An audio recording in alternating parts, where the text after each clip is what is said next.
우리 자리에서 일어서시겠습니다. 오늘 저희들에게 주시는 말씀 크게 받는 마음으로 고린도전서 15장 10절 한 구절 받들어 읽도록 하겠습니다. 시작.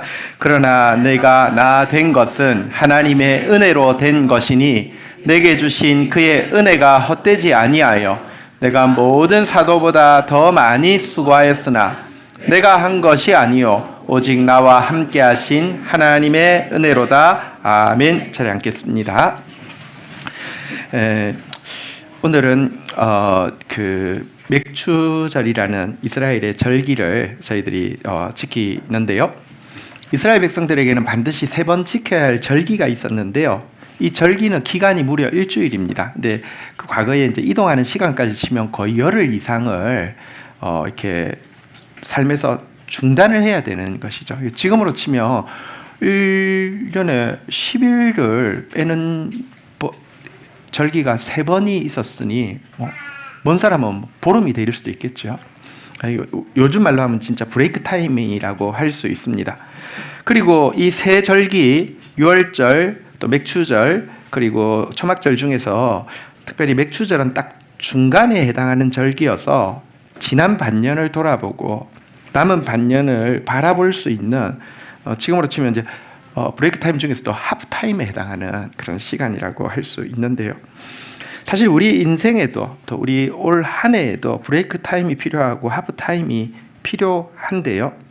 1년의 절반이 지난 지금, 또 우리 인생에 또 남은 시간들이 남아 있는 지금, 오늘 우리에게 주어진 이 브레이크 타임, 하프 타임에 은혜와 수고라는 두 단어를 가지고 우리를 점검하는 시간을 가지려고 합니다. 제목 한번 따라하겠습니다. 은혜와 수고.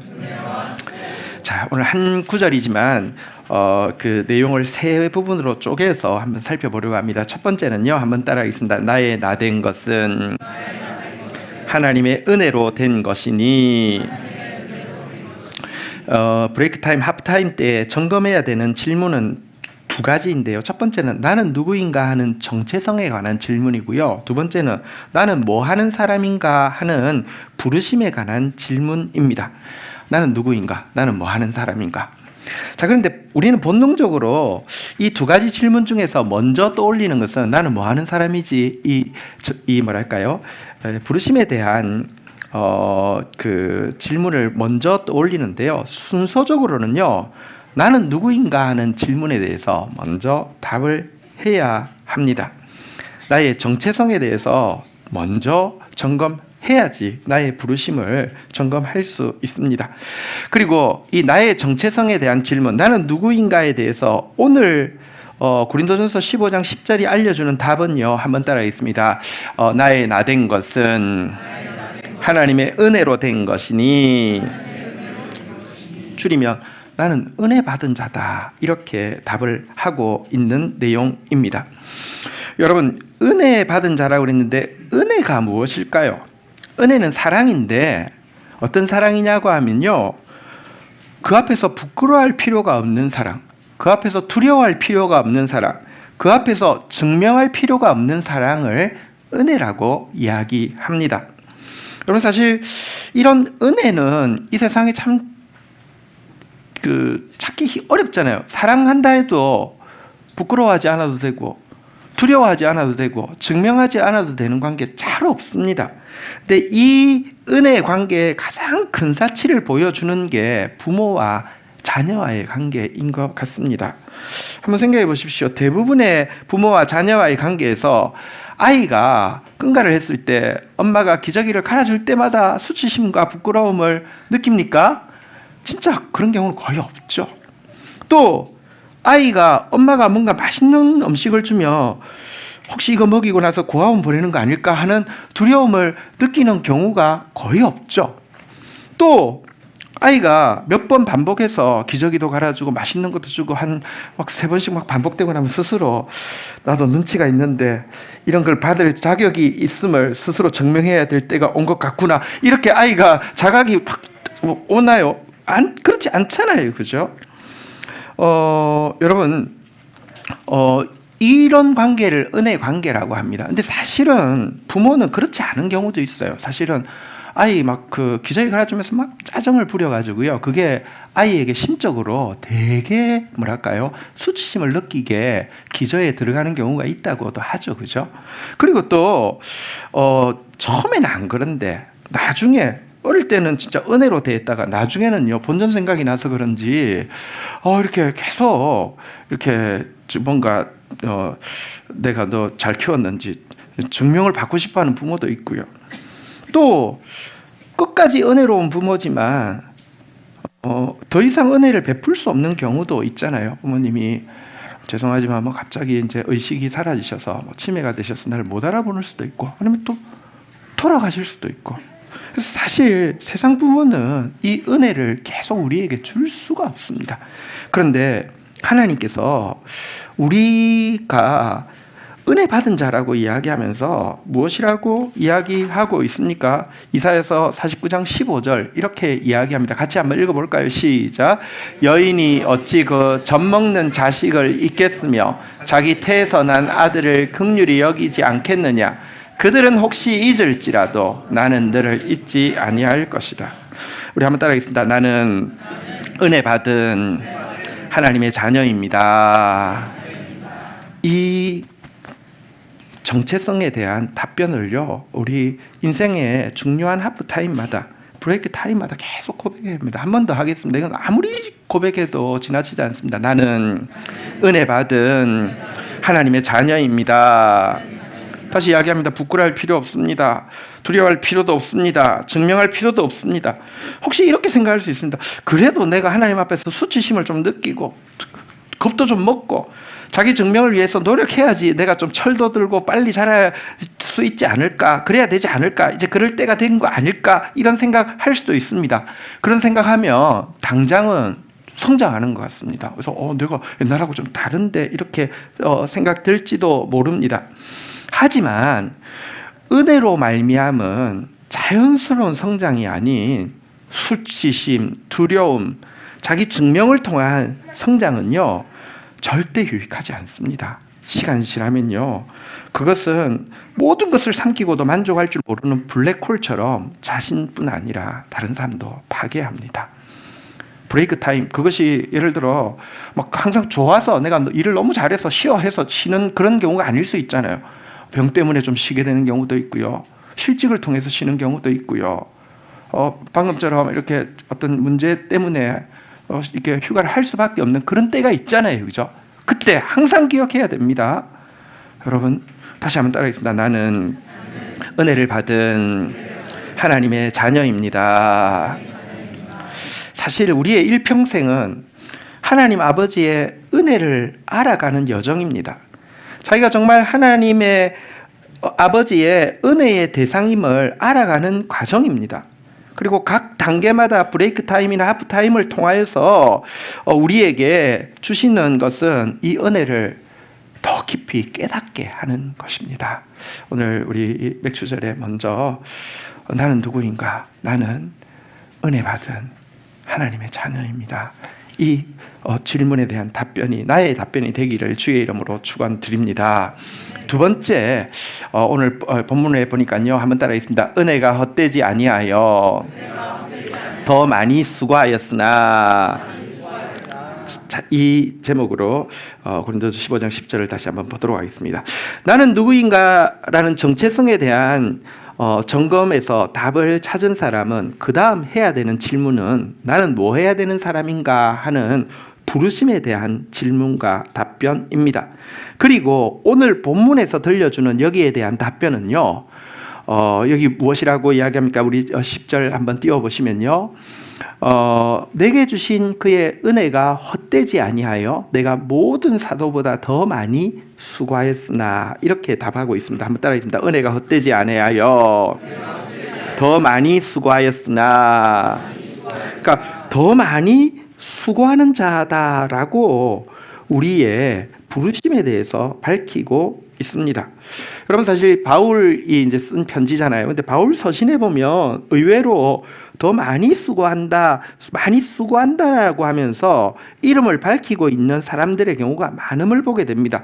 로마서에 보면 로마 교인들을 대상으로 주 안에서 너희를 위하여 많이 수고한 마리아에게 문안하라, 주 안에서 많이 수고하고 사랑하는 버시에게 문안하라, 이런 식으로 이름을 이야기하고 있고요. 또 에바브라라는 사람에 대해서는 그가 너희와 라오디게아에 있는 자들과 히에라볼리에 있는 자들을 위하여 많이 수고하는 것을 내가 증언하노라 라고 하면서 많이 수고하는 사람 이름, 마리아, 버시, 에바브라, 이런 사람들을 이렇게 소개하고 있는데요.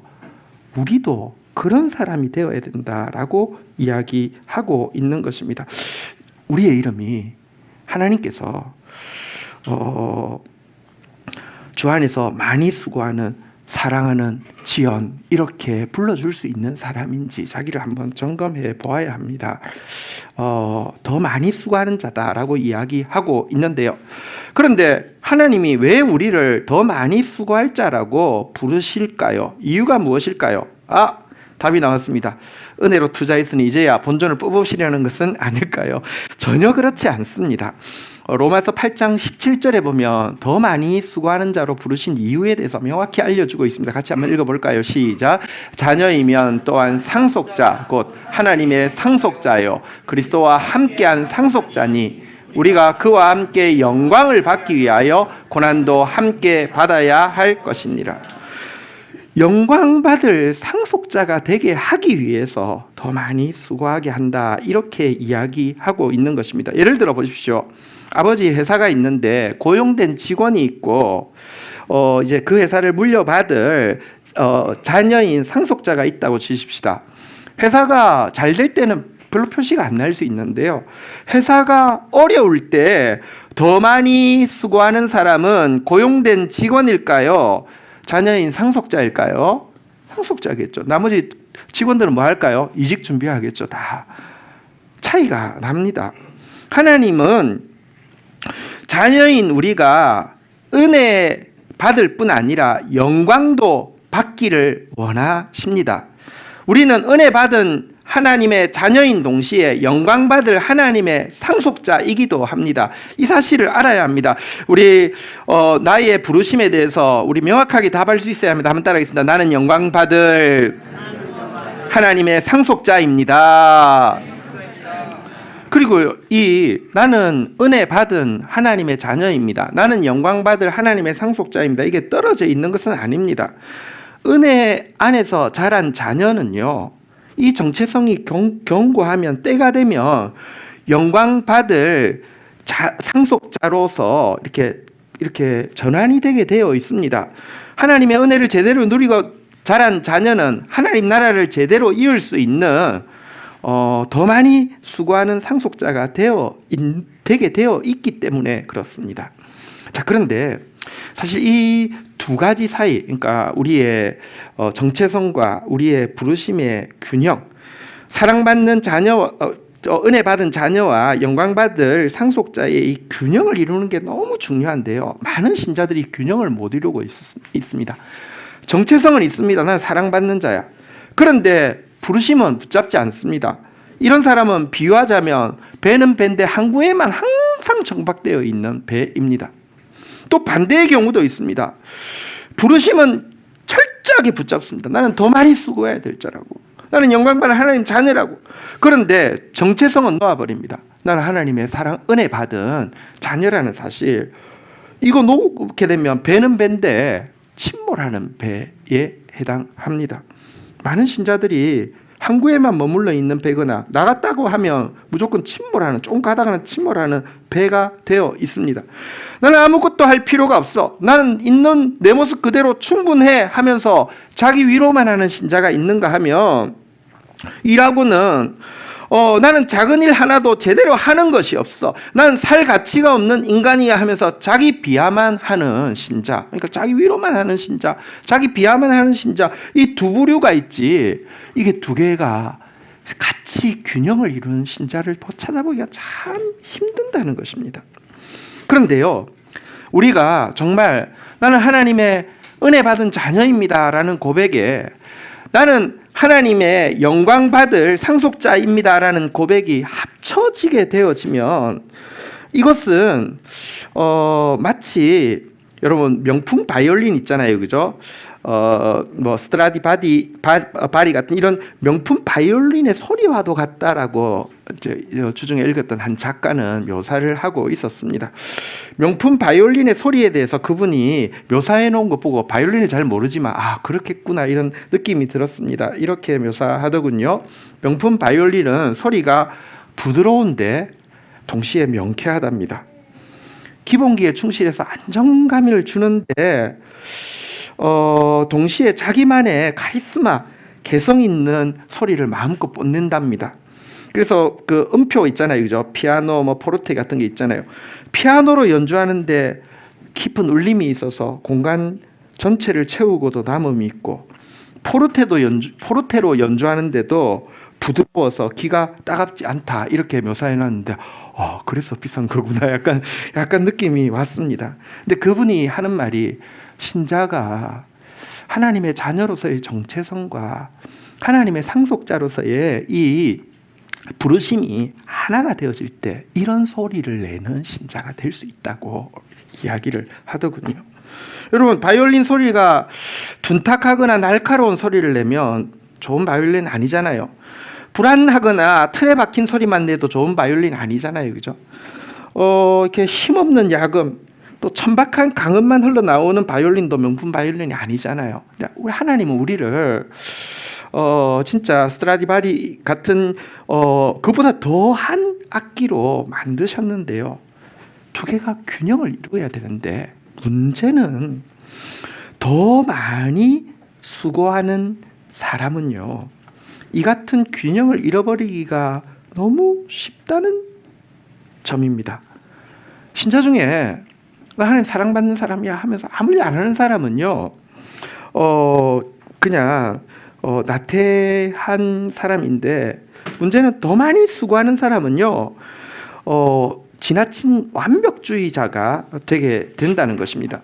지나친 완벽주의자가 되면요, 성과로 자기를 차갑게 판단하기 때문에 자기 눈에 보이는 성공과 사람들의 박수갈채라는 마취제가 떨어지게 되면요, 스스로를 하나님의 자녀임에도 불구하고 무가치하게 여기고 열등감에 사로잡히고 점점 더 민감하게 상처받고 생기를 자꾸 잃어가게 됩니다.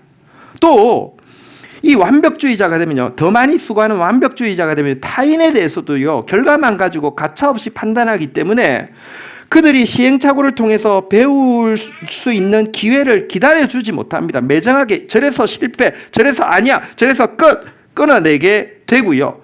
그렇기 때문에 그 상대방은요, 그 사람 앞에서 항상 위축되고 도전할 용기를 가지지 못하고 갈수록 풀이 죽고 빛을 잃어가게 되는 것입니다.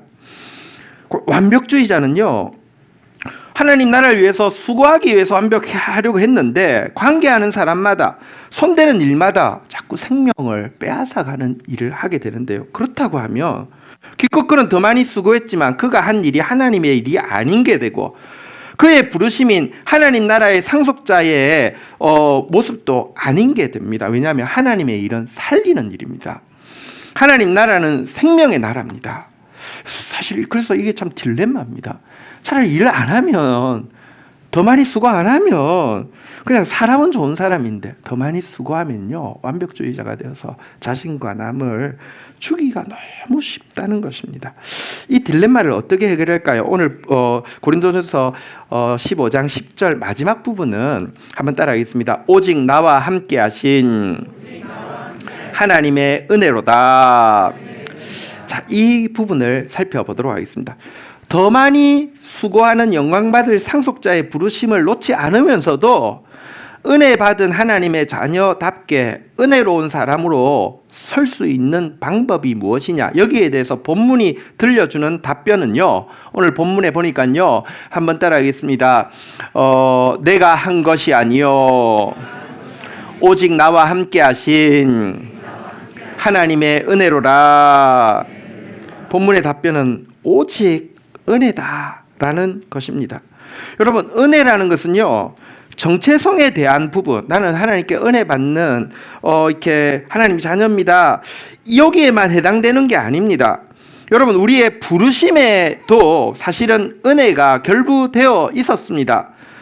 나의 나 된 것은 하나님의 은혜로 된 것이니 라고만 고백한 것이 아니라, 두 번째 보면요, 그 은혜가 헛되지 아니하여서 내가 더 많이 수고했다라고 이야기하고 있는 것입니다. 여러분 만약에 더 많이 수고한 게 있으면 기억해야 합니다. 여러분, 수고했습니다. 근데 그것도요, 더 많이 수고할 수 있었던 것도 뭐라고요? 하나님 은혜라고요.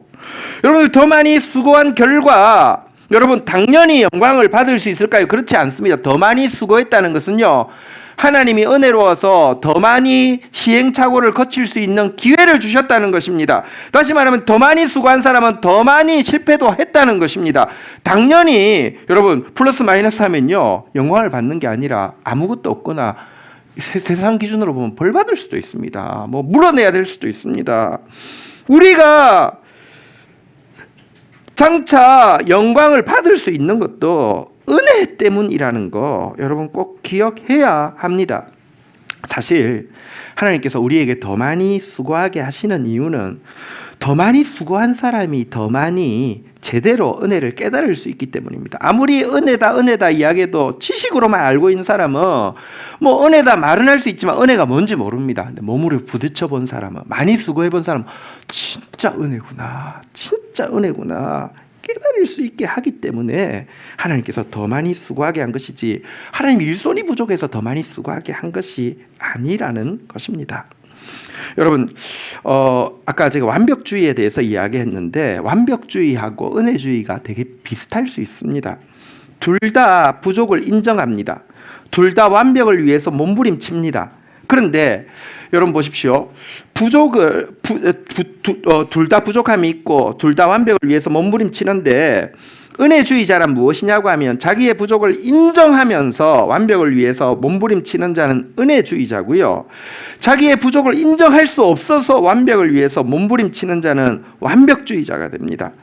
은혜주의자의 그 완벽을 위한 몸부림은요, 건설적인 불만족이지만 완벽주의자의, 그러니까 부족을 인정하지 못해서 완벽을 위해서 몸부림치는 이 몸부림은요, 파괴적인 불만족이 됩니다.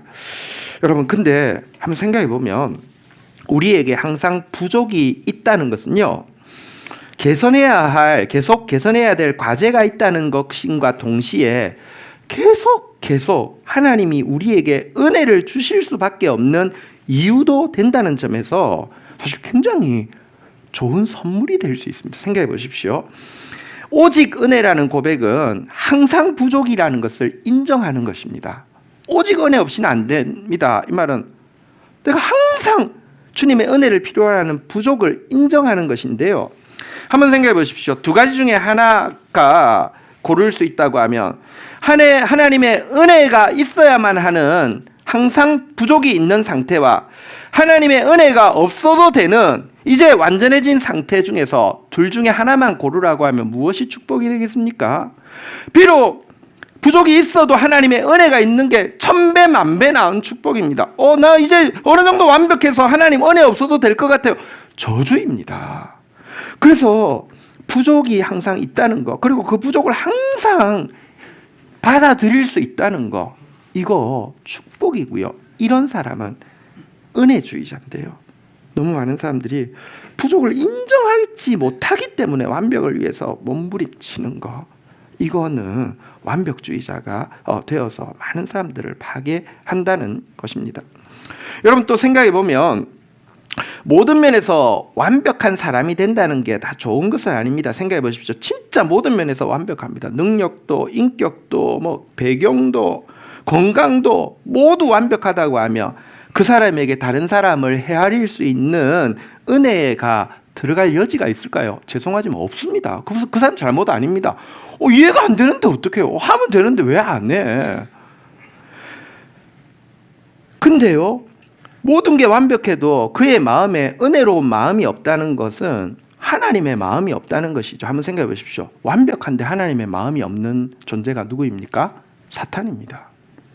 그래서 여러분, 내가 부족함이 없다는 거, 내가 이거 축복 아닙니다. 완벽하다는 거 축복 아닙니다.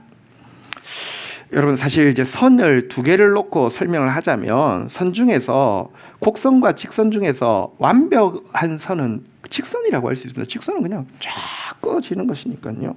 곡선은 뭐 이렇게 갔다가 또 돌아갔다 이렇게 완벽한 선이 아닙니다.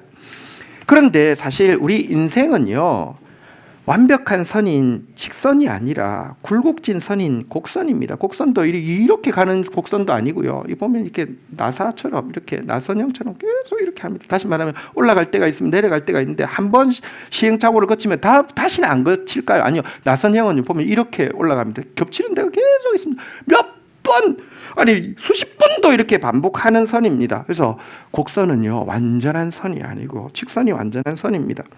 그런데요, 가우디라는 되게 뛰어난 신앙인이고 그 스페인의 건축가 있죠. 그 사람이 이런 이야기를 했습니다. 직선은 하나님의 선이고 직선은 사람의 선이고 곡선은 하나님의 선이다. 이런 말을 했습니다. 오스트리아의 화가인 훈데르트 바서라는 사람은 직선에는 하나님이 없다라는 말도 했습니다. 한번 따라하겠습니다. 곡선은 하나님의 선이다. 직선에는 하나님이 없다. 되게 깊은 말이라는 것을 알게 되었습니다. 예를 들어 한번 생각해 보십시오. 모든 일을요, 직선처럼, 모든 이 관계를 직선처럼 선 긋듯이 완벽하게 똑떨어지게 정확하게 그으려고 하면요, 상대방과도 갈등을 겪을 뿐 아니라 하나님과도 계속 마찰을 빚게 됩니다. 이렇게 일하시면 되는데 왜 이러시냐고.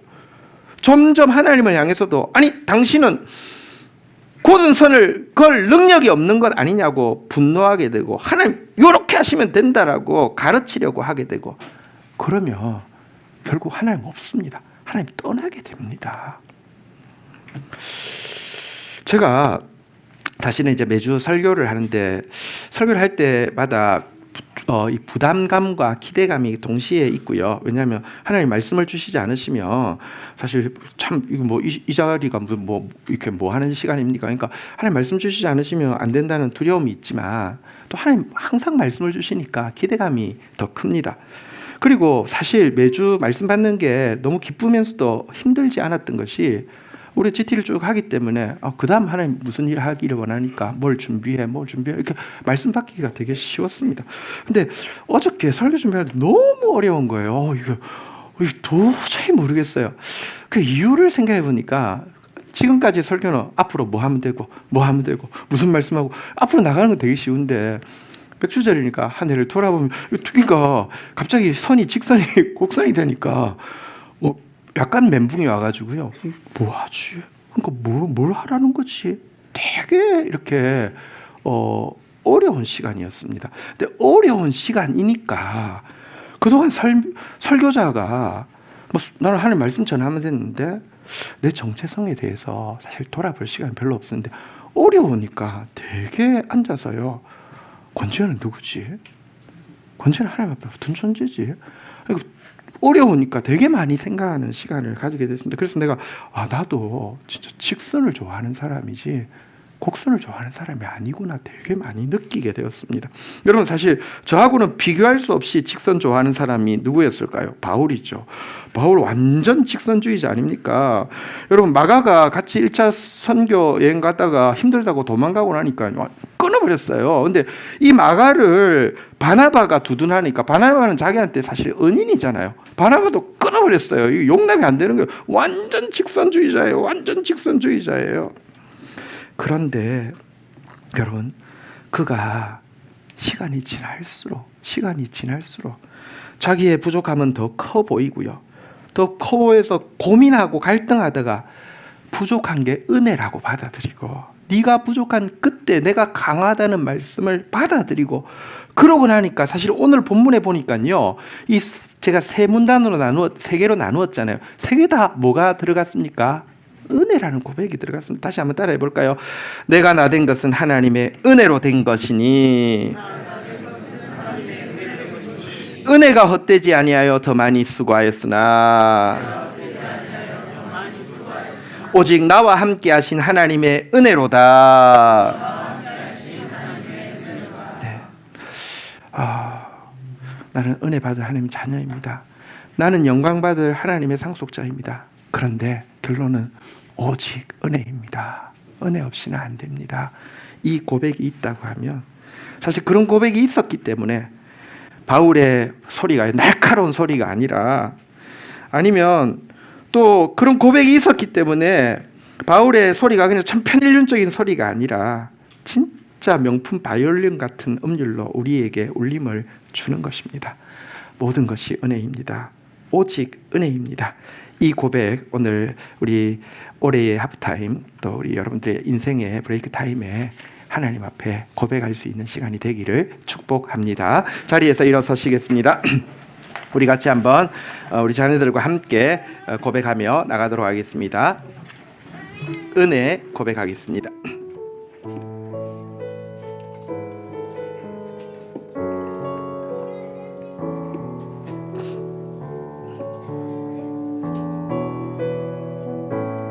내가 누려왔던 모든 것들이, 내가 지나왔던 모든 시간이, 내가 걸어왔던 모든 순간이 당연한 것 아니라 은혜였소. 마치 해가 뜨고 저녁의 노을, 봄의 꽃향기와 가을의 열매, 변하는 계절의 모든 순간이 당연한 것 아니라 은혜여서. 모든 것이 은혜, 은혜, 은혜, 한없는 은혜. 내 삶에 당연한 것 하나도 없었던 것을, 모든 것이 은혜, 은혜였소.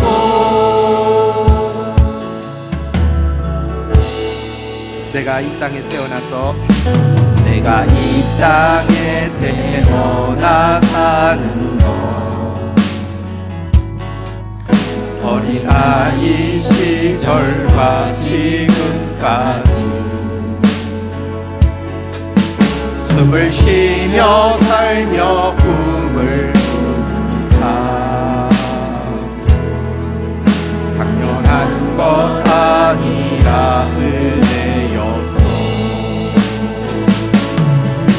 내가 하나님의 자녀로 살며 오늘 찬양하고 예배하는 삶, 복음을 전할 수 있는 축복이 당연한 것 아니라 은혜였소. 모든 것이 은혜, 은혜, 은혜, 한없는 삶에 당연한 것 하나도 없었던 것을, 모든 것이 은혜, 모든 것이 은혜, 모든 것이 은혜,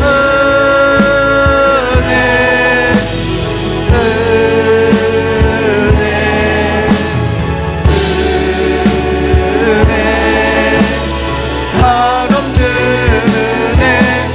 삶에 당연한 것 하나도 없었던 것을, 모든 것이 은혜, 은혜였소. 자리에 앉으시겠습니다. 이 시간 우리 같이 기도를 심는 시간 가지겠습니다. 하나님, 나는 사랑 은혜 받은 하나님의 자녀입니다. 하나님, 나는 더 많이 수고할 영광 받을 하나님의 상속자입니다. 이 두 고백 균형을 가진 사람 되어지게 하시되, 오직 은혜, 오직 은혜, 항상 나의 부족을 고백하고 부족 때문에 하나님 은혜 주실 수밖에 없음을 감사하고, 부족 때문에 직선 같은 사람이라고 스스로 고백했지만, 스스로 주장했지만 나도 곡선 아니었으면 살 수 없었기에 곡선처럼 다른 사람 받아들일 수 있는 사람이 되는 거 감사하면서 은혜, 은혜, 은혜. 바울은 그의 인생의 고백을 나의 나 된 것 하나님의 은혜, 은혜가 헛되지 아니하여 더 많이 수고한 것 은혜, 모든 것은 오직 나와 함께 하신 하나님 은혜라고 고백했는데, 나의 인생의 한 단어 한 고백, 마지막 고백, 은혜 되어진 삶, 오직 은혜 되어진 삶 살게 해달라고 우리 하나님 앞에 우리의 올해 반을 또 남기고 또 우리의 남은 인생을 올려드리며 기도하는 시간 가지도록 하겠습니다. 주의 이름 3번 고백하며 기도하겠습니다. 하나님 감사합니다. 절기를 맞이하여서 합타임을 가지고 돌아볼 수 있는 시간을 허락하여 주셔서 감사합니다. 예, 그렇습니다. 나는 은혜 받은 하나님의 자녀입니다. 예, 그렇습니다. 나는 더 많이 수고할 영광 받을 하나님의 상속자입니다. 그리고 내가 주님 앞에 섰을 때 유일하게 고백할 수 있는 유일한 고백은 오직 은혜, 오직 은혜, 오직 은혜임을 고백합니다.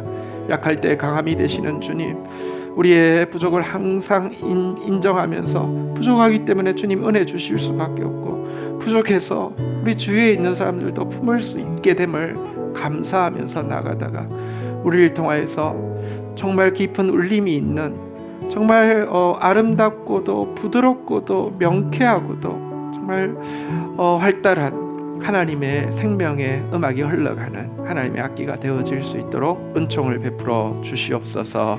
예수 그리스도의 이름으로 기도 올립니다. 아멘.